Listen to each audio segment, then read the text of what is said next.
Hello and welcome back to Classic Times.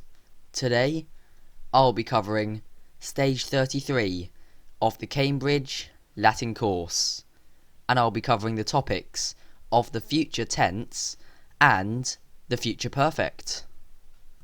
Okay, let's begin.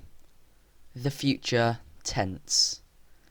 So first and second conjugation verbs form their future tense in the same way, and the third and fourth conjugation verbs form their future tense in a different way.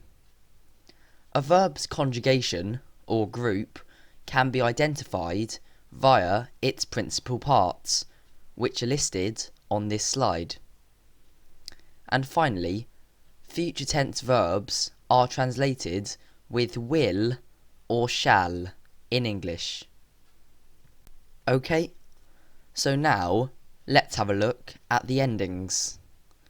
So firstly, first and second conjugation verbs such as porto and dokeo form their endings like this: bo, bis, bit, bimus, bitis, bunt. And secondly, third and fourth conjugation verbs like traho and audio form their endings with m, s, t, mus, tis, unt.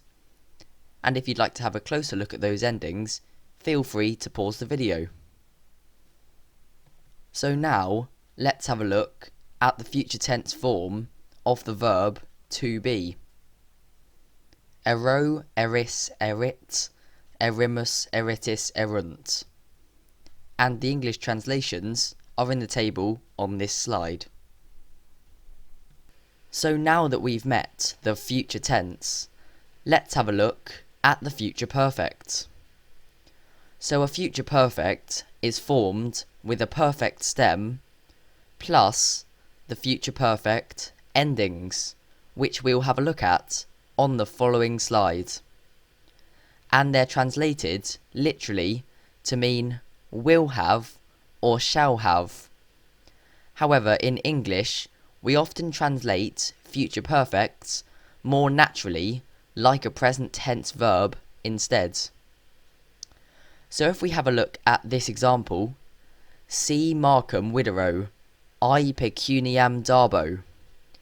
This means, if I see Marcus, I will give him the money.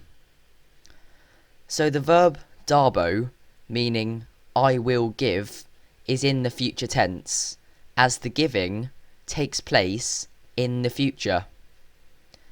And the verb videro, meaning if I see, is in the future perfect, as the seeing takes place in the future, but at a time before the giving. So therefore, Latin uses the more precise future perfect tense, whereas English uses a present verb, which is why we translate videro to mean if I see. However, literally, it means if I will have seen. But this sounds clunky in English. And finally, sentences that contain if are known as conditional sentences. So finally, just before we move on to the vocab, let's have a look at the future perfect endings. So just to reiterate, a future perfect is made up of a perfect stem plus the future perfect endings. And the endings are ero, eris, erit, erimus, eritis, erint. And these are very similar to the future tense of the verb to be, apart from in the third person plural, which has an I instead of a U. And as you can see, for example, portar vero means literally I will have carried. But as we've seen, in a sentence, we would most likely translate this to mean if I carry. So that's the grammar covered, and now it's time to have a look at some more vocabulary. Appellare, to call. At means but. Brewis means brief. Cornicere, to throw or hurl. Contra, against. Crass, tomorrow. Decidere, to fall down. Descendere, to go down. Eicere, to throw out. Et, both and. Excipere, to receive. Fuga, escape. Hic means here. Ludus is a game. Movere, to move. Nisi means except or unless. Numerous is a number. Potestas, power. Quia, because. Reficere, to repair. Regina, queen. Utrum, weather. Verus means real or true. And finally, revera means truly or in fact. Okay, so now let's have a look at a few examples of the future tense. Imperator iratus erit. The emperor will be angry. Vos pueri matri dona mitatis. You boys will send gifts to your mother. Epaphroditus mox aulam cum militibus intrabit. Epaphroditus will soon enter the palace with the soldiers. So in each one of these sentences is a verb in the future tense, and they've all been translated with the word will in English. And lastly, let's have a look at a few examples of the future perfect. Si servi bene laboraverint eis premium darbo. If the slaves work well, or literally, if the slaves will have worked well, I will give them a reward.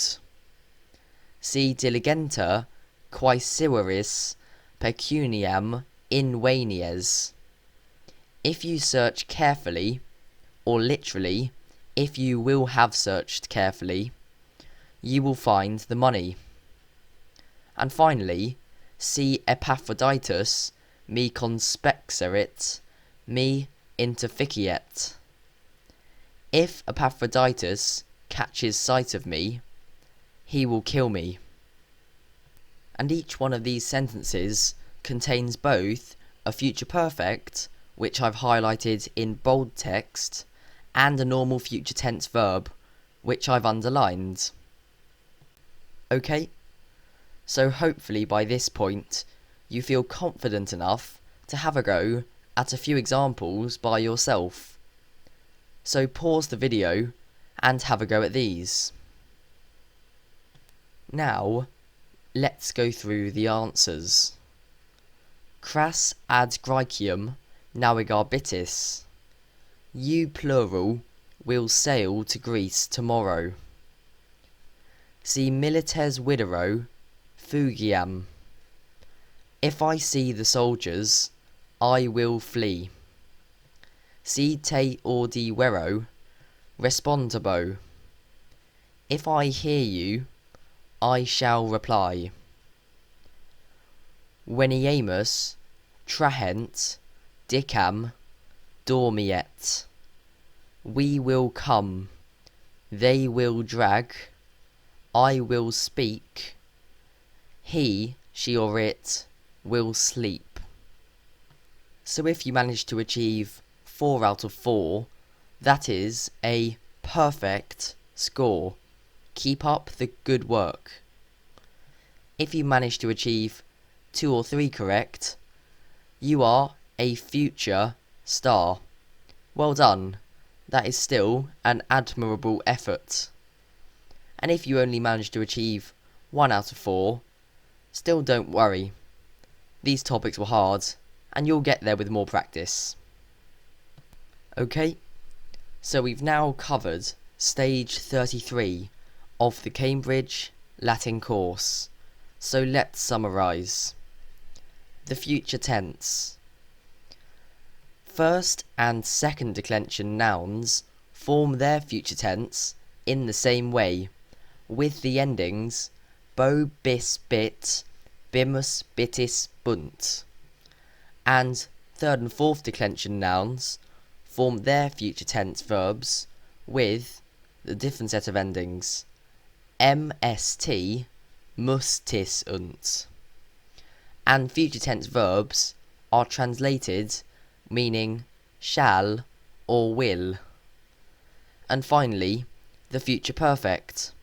These are formed with a perfect stem plus the future perfect endings, which are ero, eris, erit, erimus, eritis, erint.